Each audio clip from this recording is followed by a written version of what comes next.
గుంటూరులో చేసిన ఆయన పైన కర్నూలులో కేసు పెట్టారు. ఆయన దగ్గర 300 రూపాయలు దొరికితే అదొక పెద్ద వ్యవస్థీకృత నేరంగా మీరు చూపించే ప్రయత్నం చేశారు. కానీ కోర్టు ఒప్పుకోలే. జడ్జి గారు వాళ్ళు మాట్లాడారు, అసలు ఏంటయ్యా ఇది ఇంత న్యాయంగా మాట్లాడుతూ ఉన్నారు, మేము కళ్ళు మూసుకొని ఉండాలా, మీరు చెప్పిందే వినాలా, ఇట్లా జరగదు, ఇట్లా జరగడానికి వీలు లేదు అని గౌరవ హైకోర్టు వ్యాఖ్యానించిన నేపథ్యంలో ఇంకొక 2 మాటలు చెప్పాలనుకుంటాం. అయ్యా, ప్రజాస్వామ్యంలో ప్రజాస్వామ్య వ్యవస్థలో విమర్శ, ఆత్మ విమర్శ అనేది ప్రధానంగా ఉంటాయి.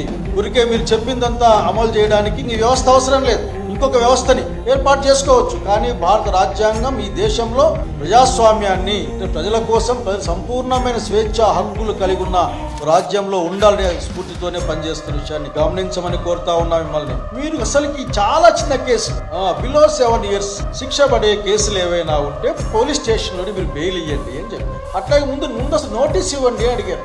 అనేక కేసులు మీరు పరిశీలించుకోండి, 200 కేసులు అటువంటి కేసులు ఉన్నాయని ఒక ఉరామరిగ్గా ఒక లెక్క ఉంది మా దగ్గర. కొన్ని ఇంకా మేము వెరిఫై చేసుకోవాలి. మీరు 41A నోటీస్ ఇచ్చిన తర్వాత అతను ఏమైనా ఆ నోటీస్కి రెస్పాండ్ కాకపోతేనో, లేక దాని నుంచి పారిపోయే ప్రయత్నం చేస్తేనే అతన్ని మీరు నిర్బంధంలోకి తీసుకోవాల్సిన అవసరం ఉన్న విషయాన్ని మీరు మర్చిపోతే ఎట్లా?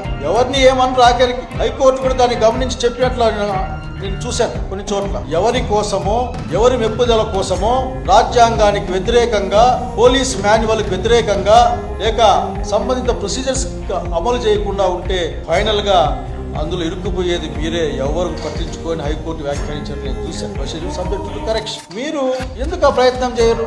ఒకే కంటెంట్ ఉన్న కేసులకి అనేక FIRలు పనికిరావు. అవన్నిటిని కూడా ఇంప్లీడ్ కావచ్చేమో కానీ అనేక కేసులు పెట్టాల్సిన అవసరం లేదని సుప్రీంకోర్టు ఇచ్చిన సూచనను కూడా మీరు పరిగణలోకి తీసుకునే భారతదేశంలో ఉన్న ప్రజలందరూ కూడా న్యాయ వ్యవస్థ పైన, న్యాయ వ్యవస్థ కల్పించే రక్షణ పైన అత్యంత నమ్మకాన్ని, విశ్వాసాన్ని కలిగి ఉన్నారు. అరెస్ట్ చేయొద్దండి అని చెప్పినా సరే అరెస్ట్ చేసిన కేసులు ఉన్నాయి ఇక్కడ. అది కాకుండా ఇంకోటి పెట్టి అదేదో పీటీ వారెంట్. ఏంటిది అంటే ఒక ప్రణాళికాబద్ధంగా ఎక్కడి నుంచో, అది అంతరిక్షం నుంచో లేక ఇంకొక దగ్గర నుంచో మీకు సూచనలు వస్తే చేశారని ఆంధ్రప్రదేశ్ రాష్ట్ర ప్రజలు భావిస్తా ఉన్నారు. ఇది మీ వ్యవస్థకు మంచిది కాదు.